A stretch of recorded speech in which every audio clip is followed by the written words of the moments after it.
using microcanonical ensemble. And this application is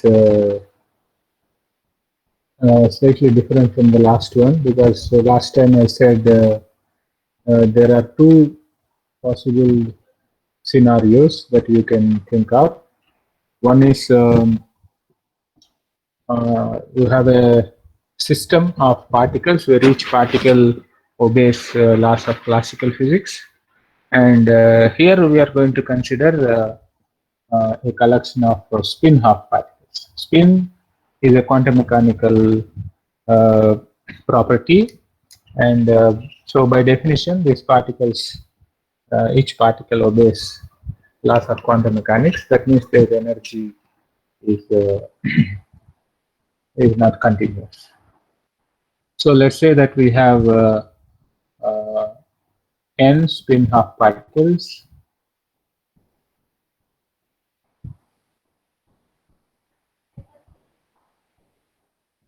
Like electrons or protons, whichever particles.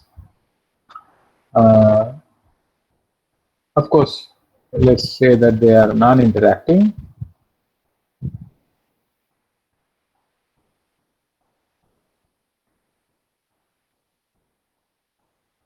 In a magnetic field.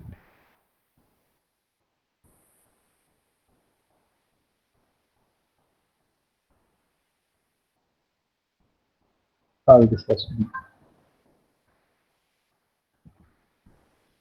Now, let's language. When we say spin half particles, there can be two spin states. One is up state and down state. So suppose if I have a spin up, that is up. Up means it is parallel.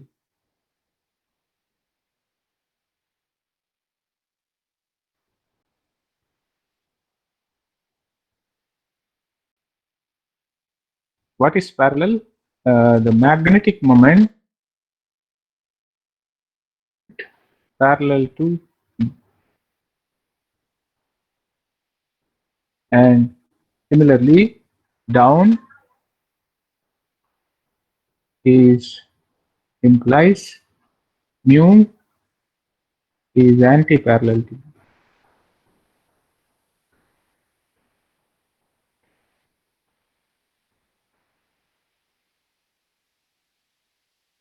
We know from classical electrodynamics that the energy associated with an interacting magnetic moment with the B is minus mu dot B. So we can say that the energy associated with a spin half particle in the up state is minus mu B, and energy associated with the spin half particle with the down state is plus mu B, because anti-parallel means it is mu times B times cos theta. If it is anti-parallel, theta is 180, cos theta is minus 1. So you can see that this is minus mu B and this is plus mu B. Okay, so let me just call this with some one particular value called epsilon. Okay, so I mean minus epsilon, and this has epsilon. Now you can see that this system is a special case of a more general class of systems, where you can call this as a two-level system. This is very important because this is a very simple toy model which is used to demonstrate many things. So two-level system. That means you have n particles, and each particle can exist in two levels: ground state and first excited state. Has an energy epsilon. Excited state has got an energy plus epsilon. Okay, so as I told you that each particle can exist in one of the two levels. Second particle can also exist in one of the two levels. Third particle also can exist in one of the two levels, and so on. there are n number of particles. So first particle, second particle, third particle, and so on, there are n number of particles. This is essentially the kind of a system that we have here. And please notice that they are non-interacting. So if they are non-interacting, that means one particle will not know the other particle is there. So I could have also seen this as so many number of particles. So because they are non-interacting, this is same as saying there are so many particles here and there are so many particles here. This description and this description are identical because there is no interaction between the particles. Okay. Now we can say that let's say that this number of particles n is fixed, okay, and V is the volume, okay, that is also fixed. We will not be worried about that at this moment. And then we have to fix the energy. Energy is fixed. Energy is fixed. Now, please note that fixing of energy is same as fixing up. So E can be fixed. E is fixed by fixing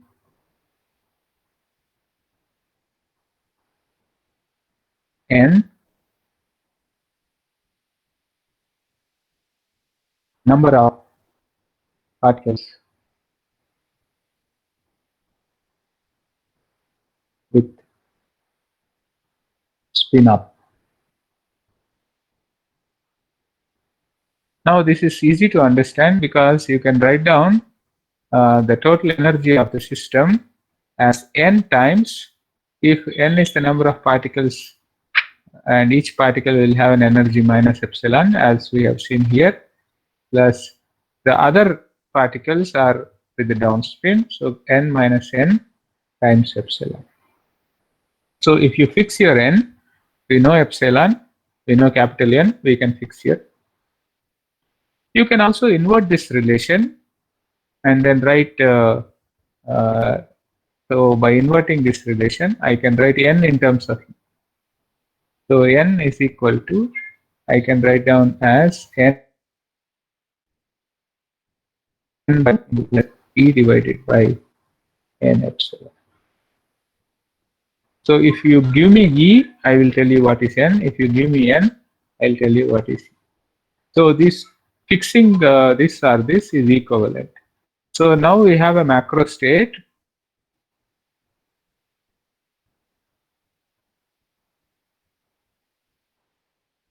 Macro state with fixed n, which is equivalent to fixing E. Equivalent to fixed E. Okay. So now we ask a question that how many number of microstates are there for a fixed n? To understand, because there are only two possibilities. So how many ways? Okay. So we ask a question in how many ways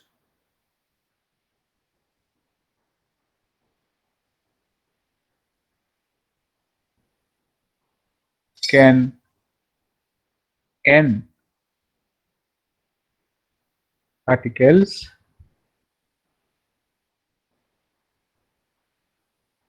to be chosen up among n particles. Okay, I want you to realize that both this capital N and small n are very large. Both are large numbers of the order of Avogadro number, but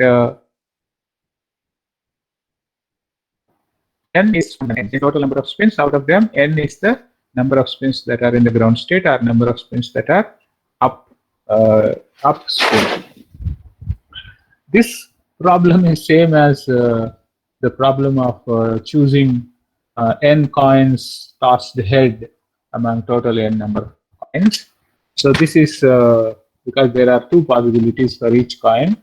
So the number of microstates for a fixed value of n is a binomial coefficient, is equal to, we call it, I do not know, NCN, which is essentially factorial n divided by factorial lowercase n into n minus n factor. So this is the number of microstates.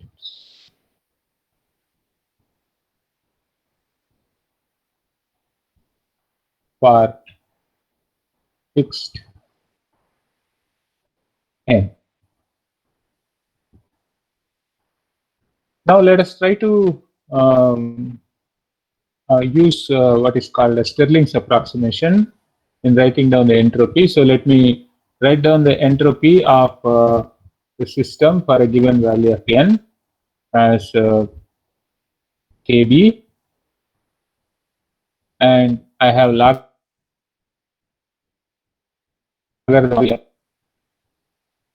minus logarithm of factorial lowercase n minus logarithm of factorial n minus lowercase n. This will be my entropy, and I can write down this entropy using Stirling's approximation. Of course, I must carefully say that this is approximately equal to n log n minus n log n plus n minus n minus n log n minus n plus n minus n. Okay, so you can see that this minus n will cancel with this plus n, and this minus n will cancel with this plus n. So I have kb n logarithm of n minus n logarithm of n minus n of capital N minus small. Okay, so this is the expression for entropy, and this expression we have to, of course, to do thermodynamics, we have to recast this expression in terms of the energy, because that is where we thermodynamics, because n and m are n and e are related, so we use this relation that n is equal to n by 2 by n epsilon. And note that if you are asking what is n minus small n, so you can take n minus of this, that going to be equal to n by 2 into 1 plus e by n epsilon.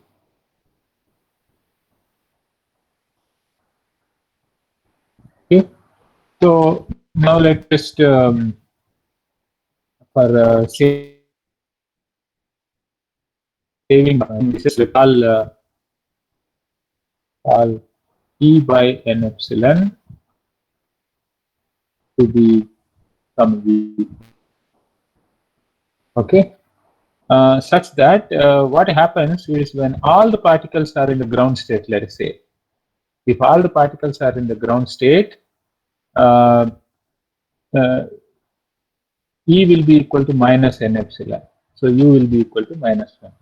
If all the particles are in the excited state, then E will be equal to n epsilon. So is U lie between minus 1 and plus 1. U equal to minus 1 corresponds to full occupation of the ground state, and U is equal to plus 1 corresponds to full occupation of the excited state. So I can substitute this in the above equation. So I have I can write down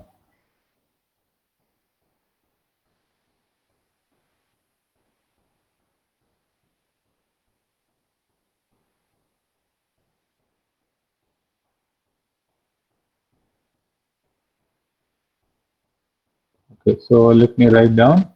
So your S of this case I will say of U is equal to KB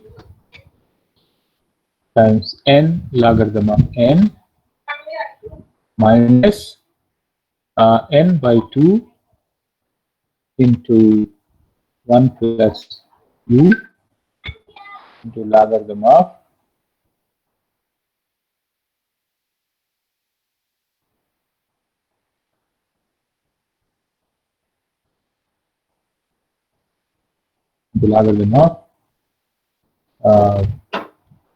I have n by 2 into 1 plus U. This is my n log small n logarithm of small n. Then I have n by 2 into 1, but this is 1 minus U. Doesn't matter. The next term is 1 plus U into logarithm of n by 2 into 1 plus U, and then there is a bigger bracket that is to close this. Okay, so now you can see that I can write. So this equation is something which you can see that there is n sitting here, and there is an n sitting here, and there is an n sitting here. So I can pull out n, and then write this. I'm going to define a lowercase s as s by n kb.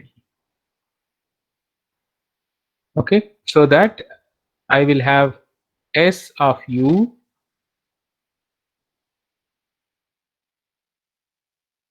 is equal to logarithm of sorry, now there is no n, so it is logarithm of n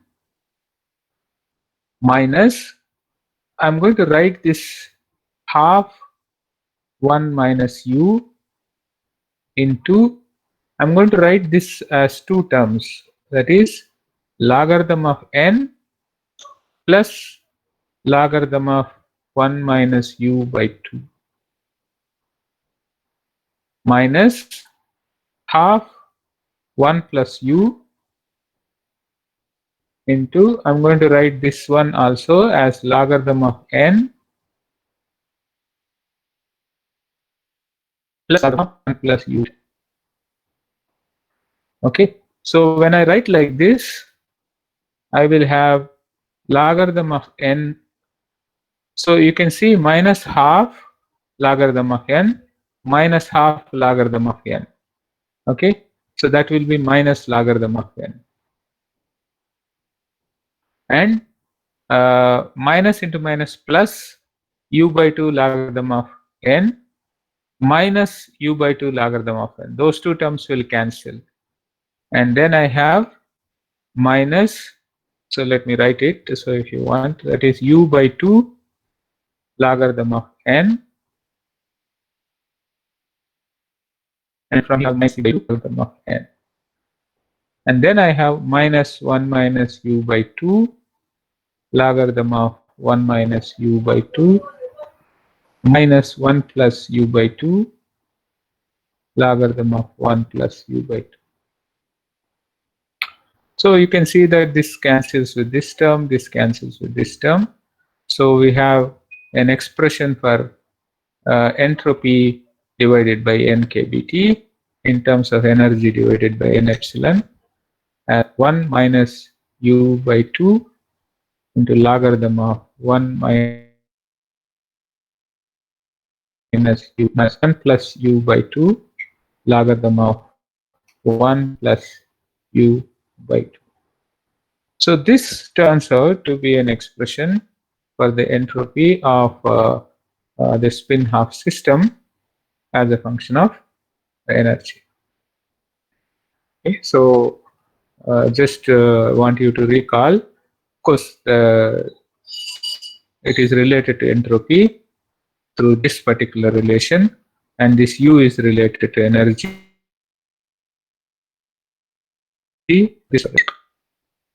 Now know that some of these thermodynamics can be easily done, because, for example, you want to write down what is relation for the temperature. So you know that 1 over T is nothing but rho S rho E. Okay, so I can use this to find out what the temperature is, and I can find out energy in terms of temperature. From energy, I can find out other thermodynamics. Okay, so let us come to that a little later, but let us try to look at this expression carefully. Suppose if I am interested in trying to understand how this function looks like. Suppose if I want to plot this function. Okay, so let's say that I have this is u along the circle 1 to plus 1. These are the end points of the. We said that u is between minus 1 and plus 1. Now what happens if u is equal to minus 1?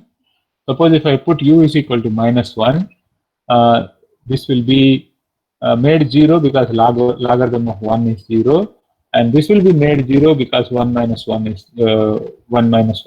Either because of this term or because it will be 0. Same thing is true if you put u is equal to plus 1. And you can see that the curve of S of u versus u will have a shape like this. It will be maximum when u is equal to 0, and it will be 0 at both sides. U is equal to plus 1 and minus 1. So if u is equal to 0, then it is going to be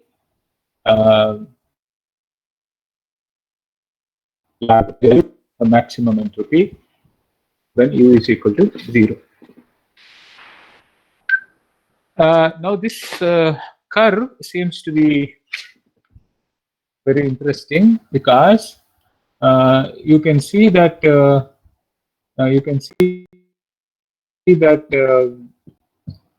so one thing that I want you to realize is that if you say this is this relation defines the temperature. So suppose if I want to write 1 by T as capital S is n kB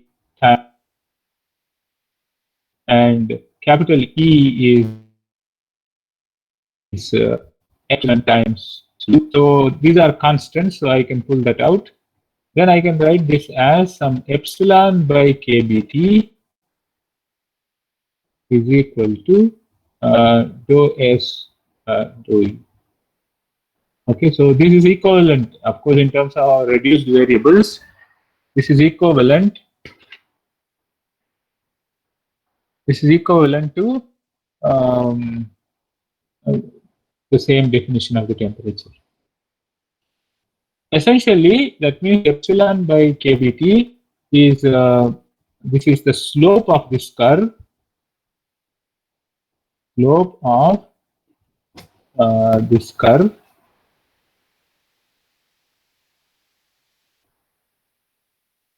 the function of U, the point U. Okay, so let's say that let's consider a point like this. So let's say that I consider a point here. Okay, and then I go to this curve at this point, and then we tangent at this point. Okay, so let's draw a tangent at this point. Now, epsilon by kbt turns out to be the slope of this line. That's what the meaning of this equation is. Okay. Now, suppose if I consider another point here, and then go to this point, and then draw a tangent here. Okay. Epsilon by u is the slope of this line. But notice that at this particular point, okay, for this value of u, epsilon by kbt, it's a line with a negative slope, because entropy is decreasing as a function of u. It's a line with a negative slope. Now epsilon is, remember, epsilon is mu times b. Mu is the magnetic moment, b is the magnetic field, and that is a constant, Boltzmann constant, which is also greater than 0. So if you want epsilon by kbt to be less than 0, that means your P has to be less than 0. Okay, P has to be less than 0. Okay, so this is what is called the concept of negative temperature. Okay, so notice that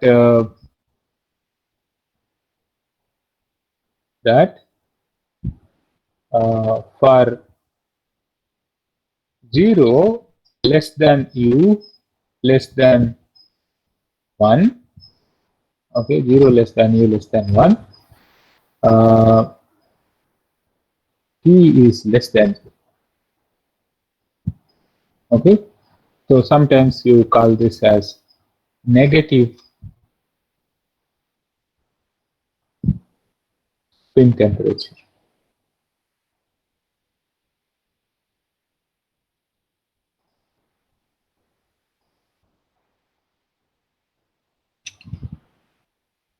Now I want you to understand that so we can ask a kind of question that we know from thermodynamics that third law of thermodynamics tells you that you cannot reach absolute zero temperature with any finite number of thermodynamic processes.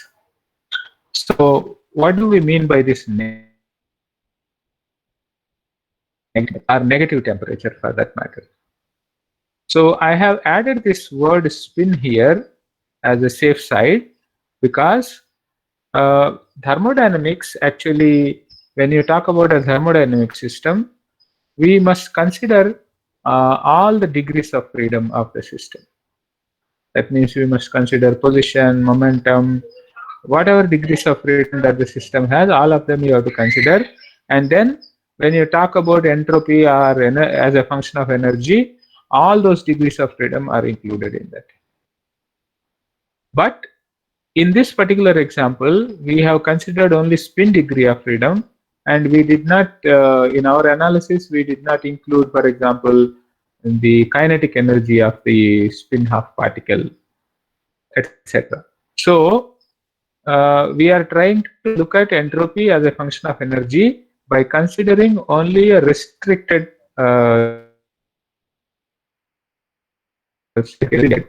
and hence this negative temperature or appearance of a negative temperature in this example is not in contradiction with the third law of thermodynamics. So so that means in some cases where there can be some subset of degrees of freedom are considered, you may have a situation where the temperature can appear negative. Now, if you look at uh, general case, that the positive temperature is associated with the fact that there is a lower bound on the temperature. That means, let's say temperature is 0 and you can go beyond 0. That means there is a lower bound on the temperature. Now, existence of this lower bound on temperature gives rise to the definition of a positive temperature. Now, suppose if it so happens that there is also an upper bound on the energy, okay, a lower bound on the energy, and there is an upper bound on the energy. Whenever there is an upper bound on energy, even define something called a lower temperature. A negative temperature. For example, in this particular case, your energy is both bounded above and bounded below, because energy is less than or equal to epsilon, n times epsilon, and it is greater than or equal to minus n times epsilon. Okay, this is the reason why we have minus less than or equal to u, less than or equal to plus 1. So, whenever there is an upper bound on the energy, okay, so t less than 0, that means negative temperature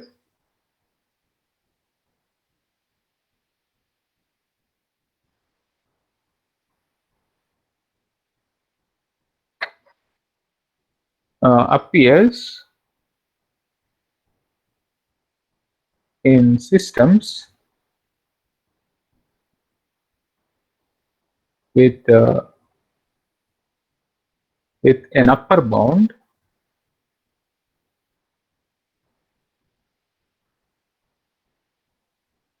on the energy. Now imagine if you would have considered the kinetic energy of these particles, there is no upper bound, because kinetic energy can actually range from 0 to infinity. So if you also consider the kinetic energy of these particles, there is no upper bound. But if you are considering only spin degree of freedom, then there is an upper bound on the energy. And whenever there is an upper bound on energy, there is a possibility. Definitely you will have negative temperature. Now one can ask a question that the degree of freedom, is it physically relevant? That means whether this temperature, negative temperature, whether this is a physically relevant phenomenon or not. That means we can ask a question: can we experimentally demonstrate in some system such a negative temperature is a possibility? Okay, so that is a question which people have attempted to ask, and there are important advances. For example, there is an experiment by Purcell and Pound. Okay, so I think this experiment is Purcell is a Nobel laureate. The same Purcell who wrote a book on electricity and magnetism, one of the volumes of Berkeley series.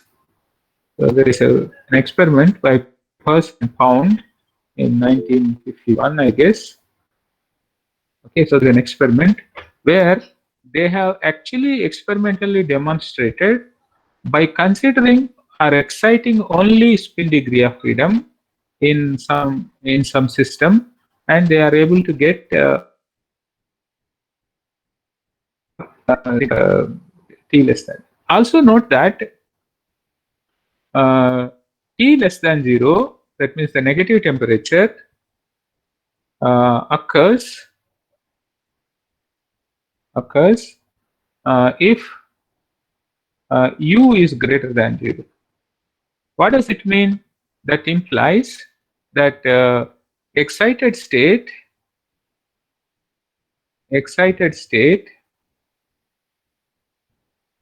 is populated more, or equivalently, or there are more spins anti-parallel to B. There are more spins anti-parallel to B. Okay, normally what happens when you have magnetic moments, you apply magnetic field, they will try to align in the direction of B. Okay, so but if there is a temperature, then there is some random fluctuations in the orientations, and there can be some spins anti-parallel, some spins parallel. But it is like if you have more spins anti-parallel, this is something a case where what we can call as something like population inversion. Okay, it is something related to population inversion. That's more populate than the ground state. But it is a population inversion different from what you see in lasers, because this is population inversion scenario at equilibrium. At equilibrium. And usually population inversion at equilibrium is something we don't see it happening. In lasers, when people do population inversion, that's a non-equilibrium situation because they use a pump beam, always pump more and more particles to the excited state. So there is a constant energy that is fed in. So it is not an equilibrium situation. But here, you will get negative temperature if the population inversion happens in equilibrium situation. Now this is easy to understand because even at infinite temperature, so you have temperature, that means at infinite temperature both energy levels are equally probable. Now if you say both energy levels are equally probable, so average number of particles in each of the level will be simply n by 2, n by 2. So even at infinite temperature, your populations are only equal in both the energy levels. Now if you have more particles in the excited state, then you have this negative temperature. Now this also tells us something like this. For example, if you are asking a question like this, suppose I have a system at some temperature T1, which is a negative temperature, and let's say I have another system which is at some temperature T2, which is a positive temperature. Now I put them in contact. So we can ask a question: what is the direction of heat flow, or direction of the energy transfer? Heat flow or energy transfer.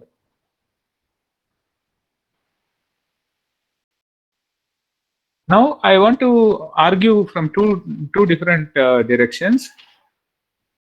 One direction is that as you can see that if it is a negative temperature, then it has larger energy than the system at positive temperature, and hence there is going to be energy transfer from higher energy to lower energy.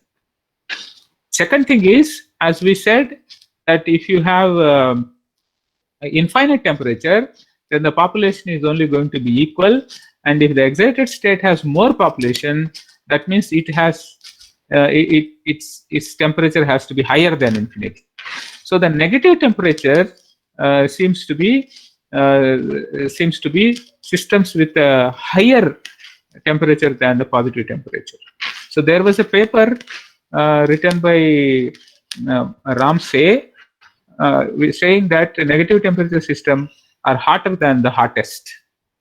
Okay, so that the heat transfer always happens in this direction. At a negative temperature, it is hotter than the hottest. Now this the people try to understand how this increase in the temperature has to be formulated. So Ramsay made some progress in terms of writing down the temperature scale. The temperature scale is something which is different from the. Okay, so let us see how it looks like.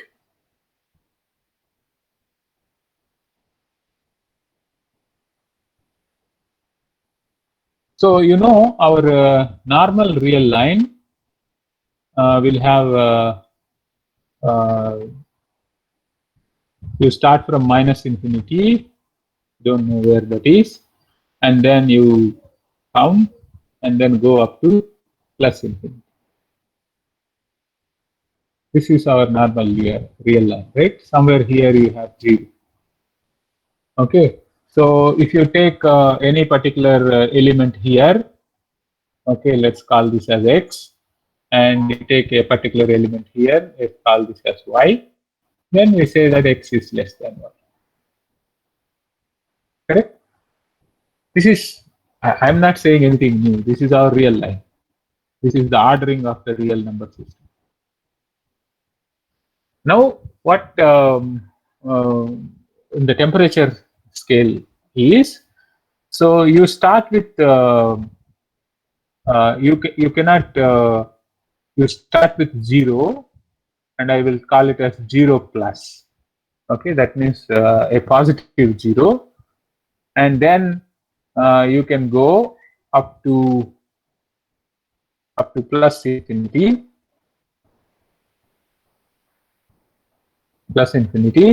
and then you have something, you have an immediately a minus infinity, and then you go and then go up to what is called a 0 minus. Okay, so it is like something like you cut it here and then try to join these two ends. Okay, so that kind of a thing. So that is, if you have 1 here and the temperature T2 here, then T1 is less than T2. And remember, this is the region of negative temperature.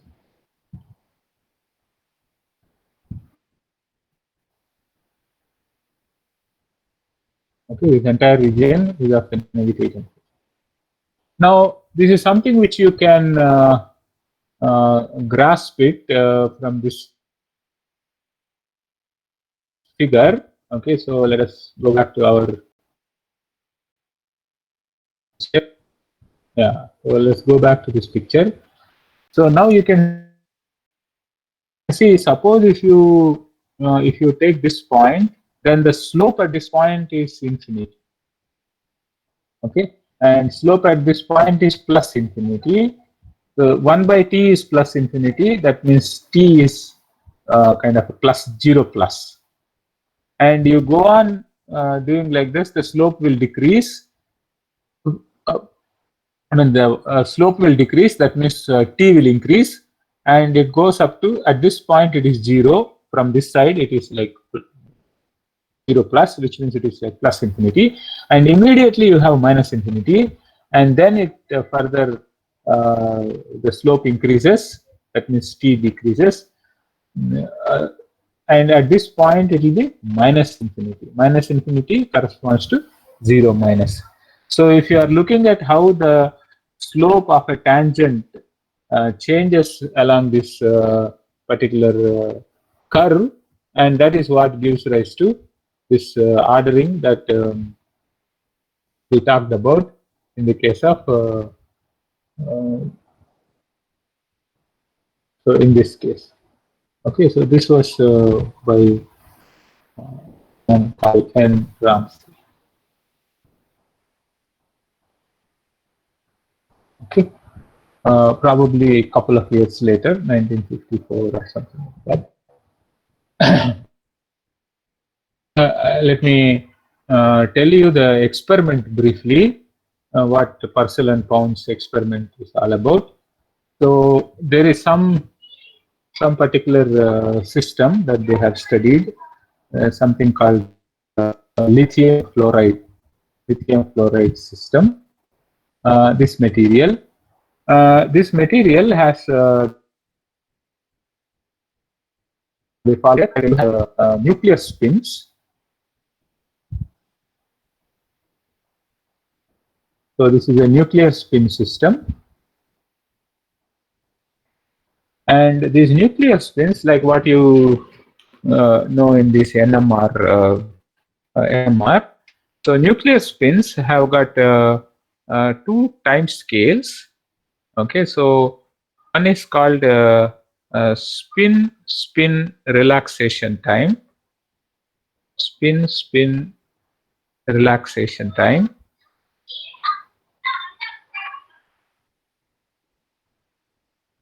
And for this system, it turns out that spin relaxation time is about 5 microseconds. And there is another time scale called spin lattice relaxation. Spin lattice relaxation time.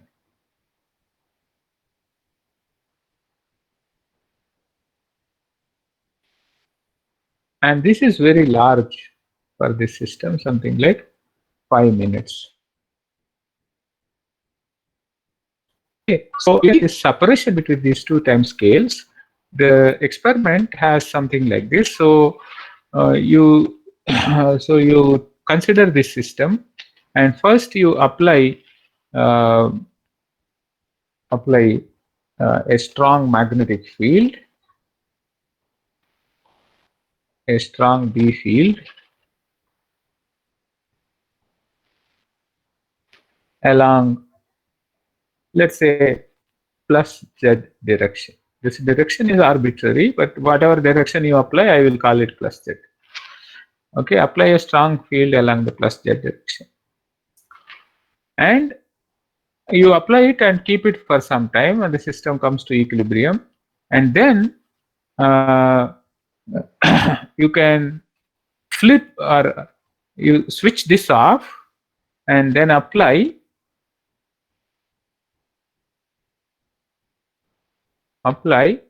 a weak magnetic field along minus Z direction. Now, because of this, what happens is, because of this large spin relaxation time, there will be large time up to which the system appears as if it is in equilibrium, but the number of spins that are opposite to the spins aligned in the up Z direction are more than the spins that align in the negative Z direction. So let's say that you want to do some experiment, like you want to connect this system with some other system and study what is the energy transfer, etc. If you want to study something, but then this has something like 5 to 6 minutes time up to which the system is in population inversion state. So such experiments can be done. So Purcell and Pound were able to create a system where we talked about, when we discussed equilibrium, that equilibrium is always associated with the observational time scales. So within the time scales in which you want to do experiment, if the system is remaining in a state such that there are more number of particles anti-parallel to the magnetic field compared to the number of particles that are parallel with the magnetic moments parallel to the field, that is sufficient for us. So Purcell and Pound were able to create a nuclear spin system in such a way that there are more number of particles with anti-parallel to the field for a long enough time, something of the order of 5 minutes, such that you can actually perform experiments of your choice with the system exhibiting negative temperature. So this was in fact, they have actually calculated magnetization and then showed that it is consistent with what is expected if the system is having negative temperature like characteristics. Okay, so this is one such system where you have this concept of negative temperature, and so you can also use this. So let me write down this 1 by r epsilon by k dt is equal to dou s dou u, which is equal to I can write half logarithm of 1 minus u by 2, and I have to take derivative of this, so that will be plus half, and next is minus half logarithm of 1 plus u by 2 minus half. So this, I'm just taking the derivative of that expression. So that is equal to, I have 1 minus u by 1 plus u is equal to e to the power 2 epsilon by kb. Remember, this 2 epsilon is the kind of a gap between these two levels, minus epsilon to plus epsilon. So this gives you that 1 minus u is equal to 1 plus u into e to the 2 epsilon by kbt, and I can read this in terms of so if I take u on this side and take this 1 on this side, so u times 1 plus e to the 2 epsilon by kbt is equal to 1 minus e to the 2 epsilon by kbt.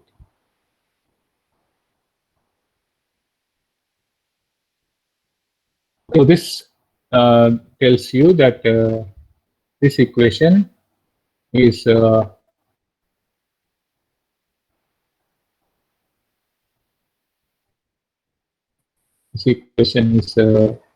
you can write down this u as 1 minus e to the 2 epsilon by kbt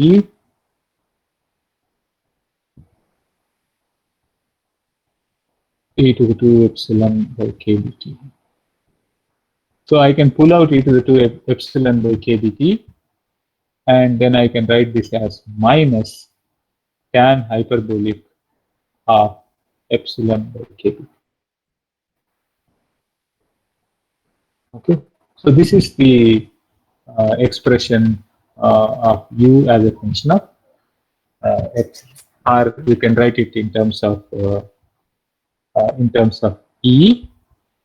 So the average energy or the total energy of the system is minus n epsilon times tan hyperbolic of epsilon by k.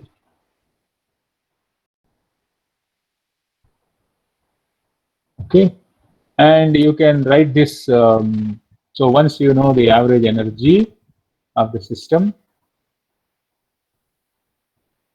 then you can get other quantities.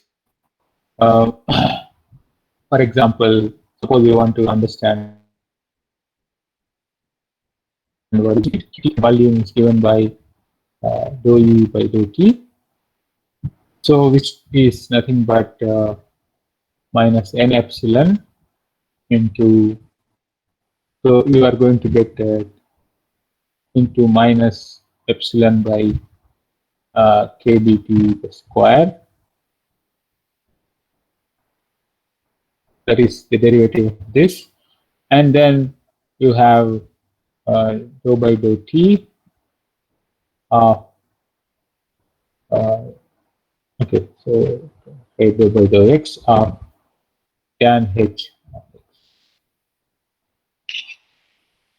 Okay, so this equation, you can see that so this is e to the x e to the minus x.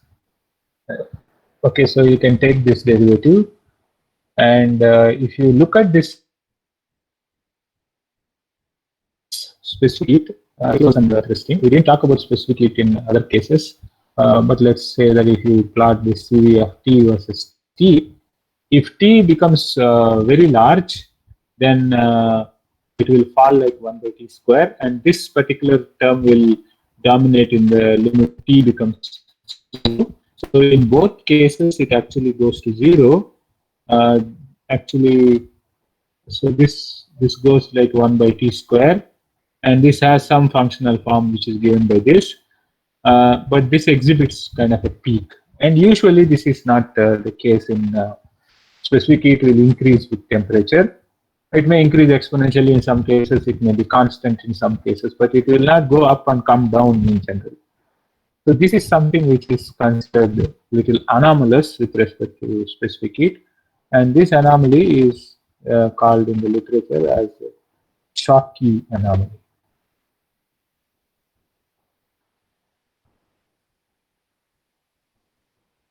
Schottky anomaly.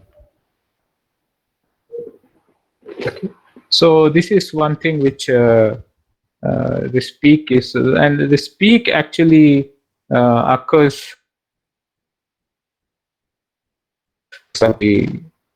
some fraction of the difference between the energies to epsilon, and that you can obtain by taking a derivative of dou CV by dou T and equate it to 0.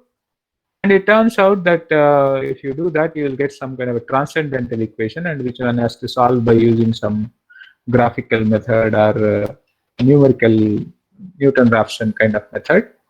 And I think it turns out that the I will leave it as an exercise for you, that you try to obtain this expression and then take a derivative of that once again, and then say that dou CV by dou T is equal to 0, and then find out find T of the peak, temperature of the peak. Okay, so I am sure that it is some x into 2 times epsilon. Okay, so this x you have to find out. I think it is around 0.4 if I am right. You have to solve the transcendental equation. Of course, we have this one important thing here is we are talking about spin system, and then we are calculating entropy, calculating specific heat, we are calculating total energy. But of course, we are interested in calculating the magnetization and susceptibility, because that is they are related to magnetic properties. Okay, so we will have to introduce what we do it in the next class. So this is a system. More or less, we have completed the discussion, except that magnetization and susceptibility part of the system. So I'll stop here, and if you have some questions, you can. Sir? Yeah.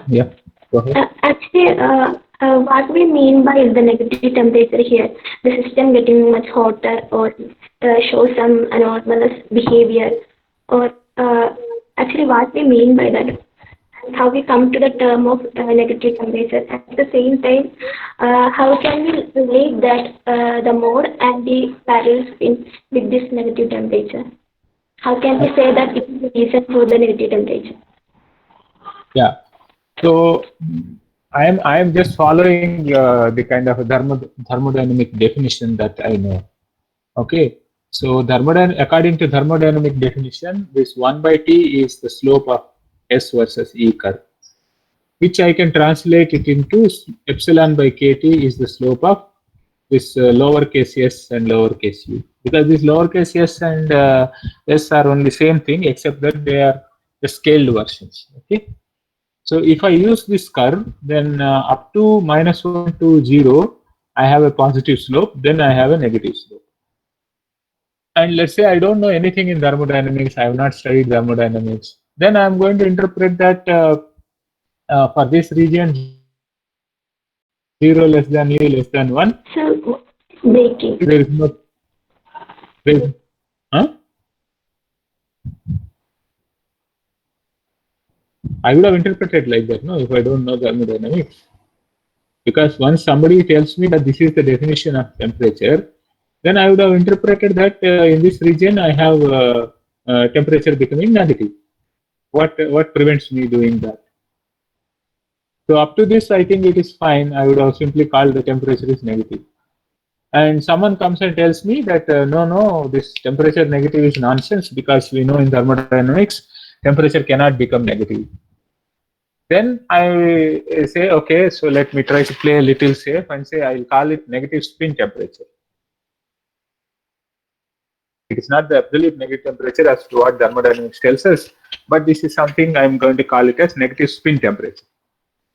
Now, negative spin temperature means what? I am not going to consider all the degrees of freedom of the system. I'm only consider the spin degree of freedom, and that if you just consider only spin degree of freedom, then there is a feature that the total energy of the system with Before I respect to can't spin hear degree you properly. Your voice was breaking.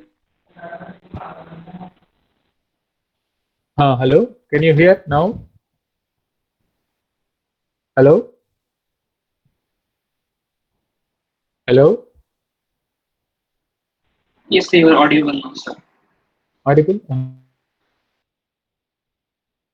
If you consider only spin degree of freedom, then there is a possibility that the total energy has an upper bound as well as a lower bound. So whenever Yes, there is an upper yes, bound sir. on the energy, Now I can hear you. then Before, like, your voice was breaking. Yeah. So if I consider that only question this for you, spin degree of freedom, so what is the question?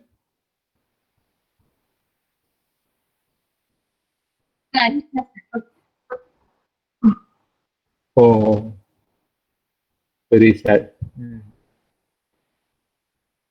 Okay, but anyway, I think her question, if some of you also have the same question, the issue is that when I consider only 1 degree of freedom, then I can define negative temperature. This is not in contradiction with thermodynamical definition of third law or whatever, thermodynamic temperature. So that's the point I am trying to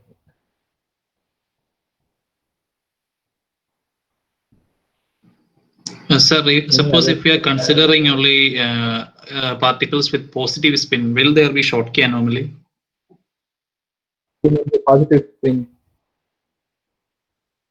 Yeah, suppose if we are considering only positive spins, so will there be Schottky anomaly? What do you mean by positive spins? You mean only up spins? Spins have only one orientation? Yes, sir. Yeah, up spins only. Yeah, so in that case, we don't have 2 levels. No, there's only 1 level. All of them are in the same situation. We don't have so the number of microstates is equal to 1, entropy is equal to 0. So there is no entropy for that system. Okay, sir. Yeah.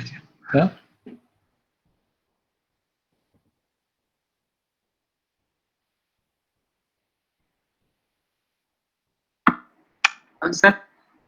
Yeah. Sir, can you summarize this whole thing again? What? Can you summarize the whole thing? What? Summarize that part in your topic. Yeah, so what I'm trying to say in the particular case of a 2-level system is that the energy of the system has both upper bound and lower bound. Now, the moment you have an upper bound in the energy, there is it is possible to get a negative temperature. Now, essentially, negative temperature means that excited state is more populated than the ground state. Now, if excited state is more populated than the ground state at equilibrium, then it leads to the situation of negative temperature. And that is one reason why when you have a system with a negative temperature, it actually transfers energy to the system with positive temperature. This alone is what makes us to define that negative temperature system are hotter than the hottest.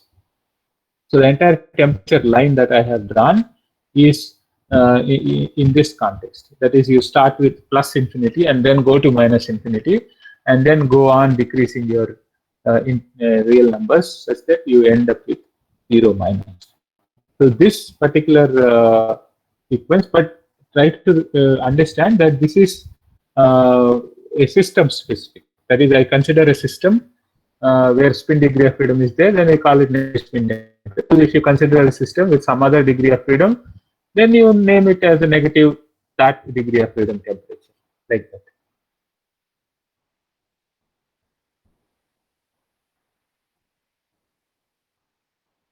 I also wanted, so as we have seen here, that this particular expression for the energy. Okay, so this energy expression. Suppose if I plot, if I plot this one. Suppose, let's say, let us call this as, let's call x is equal to epsilon by dt. Then my u of x is equal to minus tan hyperbolic. And suppose if I am plotting that function. Okay, so tan hyperbolic x and minus tan hyperbolic x. So minus tan hyperbolic x will be something like, right? So something like. Okay, so this will be minus 1 and this will be plus 1. So if x is positive, remember the only thing that can change the sign is the t. So if t is positive, x is positive. Now what happens if t goes to infinity? If x goes to infinity, then t goes to 0 from the positive direction. So if t goes to 0, then what happens to u? U is equal to minus 1. So remember, u is equal to minus 1 is associated with e is equal to minus n epsilon.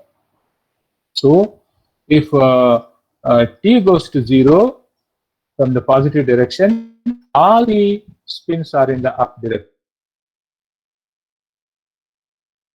To plus in minus infinity, that means t goes to 0 minus, then all of the spins are in the positive x direction. So this you can see from this graph also. So what I plotted is minus tan hyperbolic x.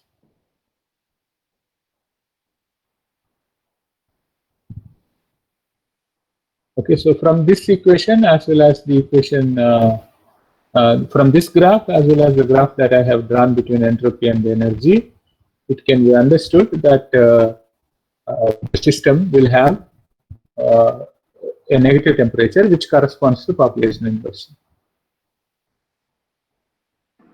Sir? Yeah. So mathematically we got this temperature which comes out to be negative, and is this temperature measurable?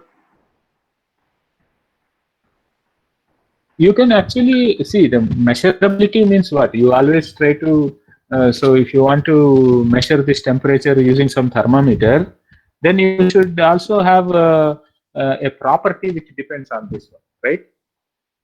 So for example, you define a spin system where the magnetization is the property that changes with the temperature. Then you can measure. What you can measure is magnetization, susceptibility, specific heat, these things. Correct? So in terms of them, you can define this temperature. But if you are asking a question that is there a thermometer with readings of measuring negative temperature, the answer is no, because these negative temperatures are hotter than the hottest temperatures, and every thermometer will have some upper limit on the temperature that it can measure, right? So we can measure other properties and put it in the formula, and ultimately we can get the temperature. Correct, correct. Actually, this issue is slightly older one. That is, this issue is the experiments were 50s and 60s, but we can find paper in 15. There was a large debate about this negative temperatures, because people try to do this experiments in some quantum gases, and they came up with a situation that even negative temperature appears there. And then people try to use this system with a negative temperature in a Carnot cycle, and then found that this efficiency can be more than 1 and things like that. So like that, there are some studies, and then there is some fundamental discussion about whether it is possible to have such a system and do a Carnot engine with such a system. So there are interesting questions related to this. So it's a very, even now it's supposed to be an area where people are looking at some of these fundamental issues. But of course, the original work was old, at least 50s and 60s. Sir? Yeah. So can you please explain the CV versus T plot, the graph? Because how CV increases with temperature at first, then it decreases. So I will not be able to do that because I did not do that, what is called, that expression I did not have. So essentially what I'm trying to say is that if you do this, this will be dou by, let's say you have dou by dou x of e to the x to the minus x divided by e to the x plus e to the minus x. So maybe you can do this. So when you do this, you will have e to the x plus e to the minus x divided by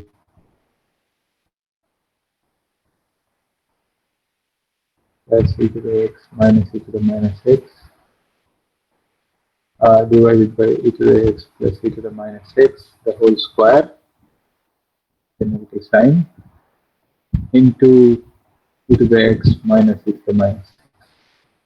Correct?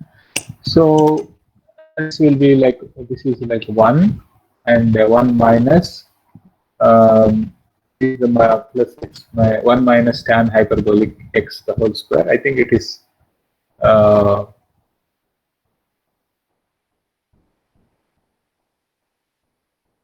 secant, is it secant hyperbolic x, the whole square?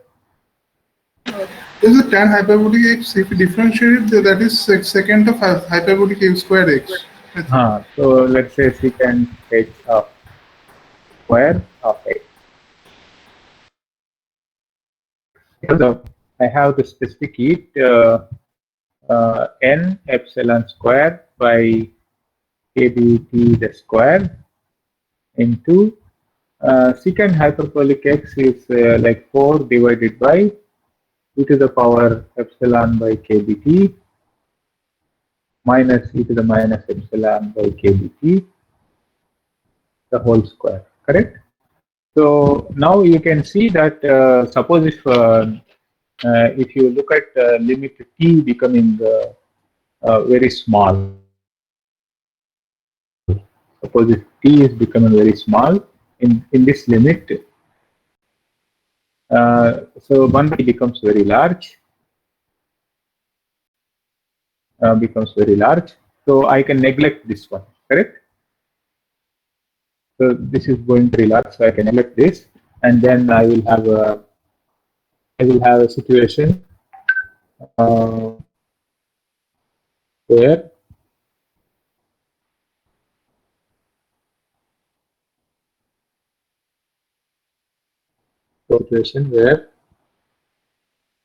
CV is equal to n epsilon square divided by kBT square into of course there is a 4 sitting there, and e to the minus this is in the denominator, so 2 epsilon by kBT, because there is a square there. So you can see that CV as t becomes 0 is dominated by this one, so it will be like e to the minus 2 epsilon by kBT. As t becomes infinity, this becomes 0, so this becomes constant. So CV as t tends to infinity is dominated by 1 by t square. So, and both these functions, okay, for example, if you say it is t equal to 0, this is e to the minus infinity, that is 0. And as t goes on increasing from 0, this also will be a dominating function at around 0, and this is a dominating function away from 0. So that is, both of them will be a decreasing functions of t, and that is the reason why you get a decreasing function in this region and also a decreasing function in the other region. And that is how you get a peak at Okay, sir. Thank some you. particular temperature.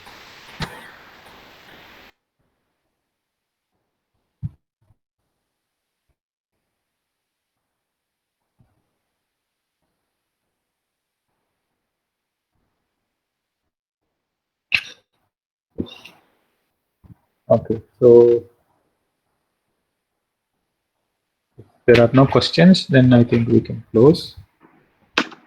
Sir, I had a confusion in the previous class. Yeah. So can you go back to the previous class slides? Yes, Like the region of where you taught that mixing of identical gases Gibbs paradox. mixing of identity.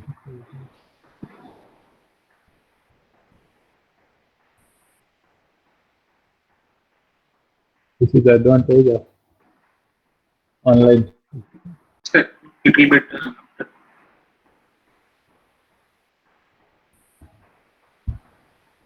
Yes, sir. Here, sir, in the clause I have mentioned that VA by NA equal to VB by NB equal to VA plus VB by NA plus NB. So how are you saying that? Because I was trying to do the exercise and had a confusion here. Basically, I'm saying that the density, okay, it is like inverse is the number density, right? NA by VI is the number per unit volume. Yes, sir.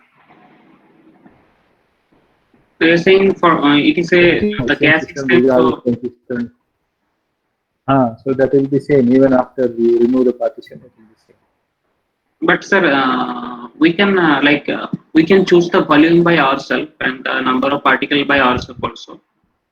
So we choose them independently, V and NA and NB. So you say that you may be packing more particles in this volume than the other volume, but volumes are same. Yeah, it can be done like that. See, what I'm saying is this argument is only required for me to write this expression for the entropy of mixing in terms of N and NA.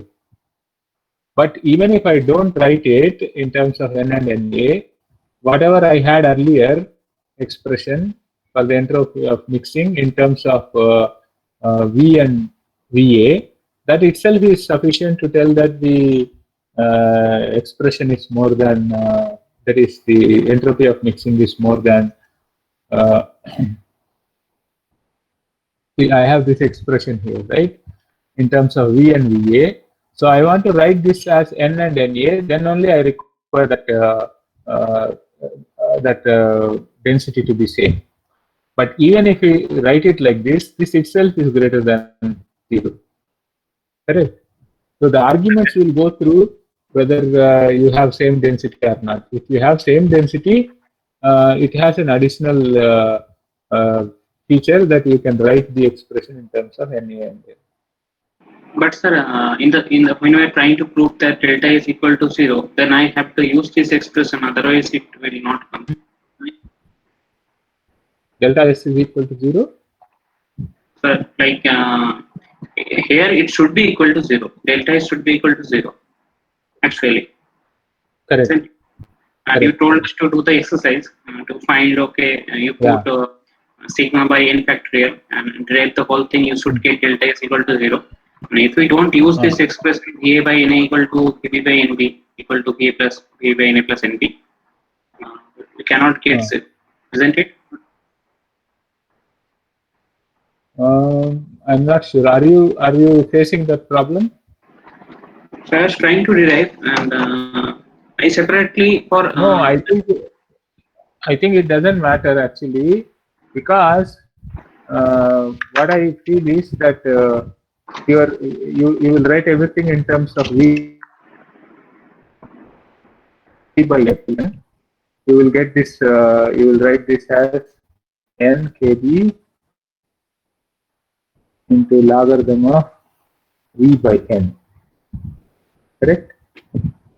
Minus logarithm of VQ plus 5 by 2. This is the expression I think that you will get when you try to write it in, right? yes. So, okay. So what you are saying is that in the case of SA, you will have VA by NA here, and SB you have VB by NB here. Yes, sir. The other case you have VA. Okay, so VA.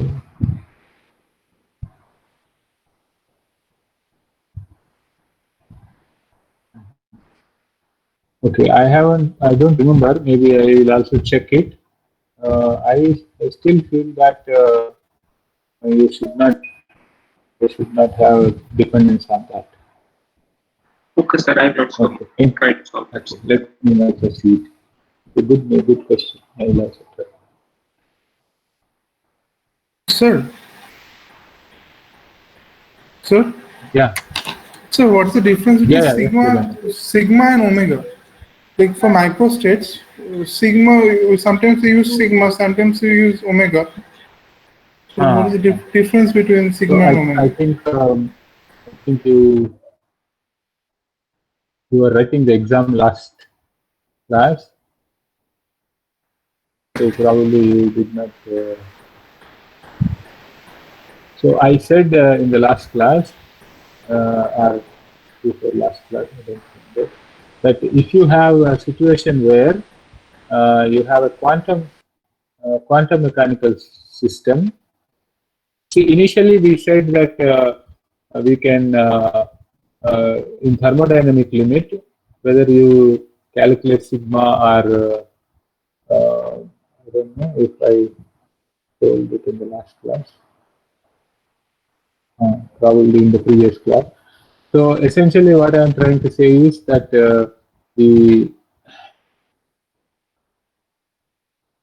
so you have something like this. You have a system, and the system can have a system of, let's say, n particles. Okay, and you can have a situation where these particles are particles obey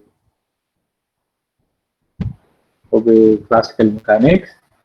That means in such cases we always calculate sigma as a function of EVN. And how do we calculate? We calculate by 1 by h power 3n integral over this dq bar dv bar, with a constraint that this Hamiltonian of q bar p bar is less than or equal to. And suppose if the particles obey laws of quantum mechanics, then each particle have discrete energies. Okay, so discrete energy, like in the case of what we discussed today, then you calculate omega EVN as the number of microstates. In thermodynamic limit, your entropy can be written as kb logarithm of omega. Also, it can be written as kb logarithm of sigma. So it's only a calculational convenience that whenever we are doing classical systems, we always calculate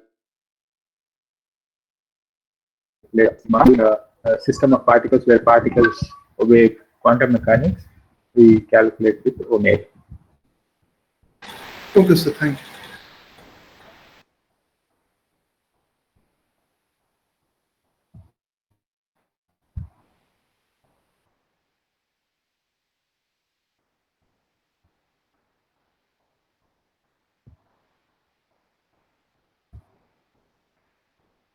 Okay, so I think if there are no questions, you can close.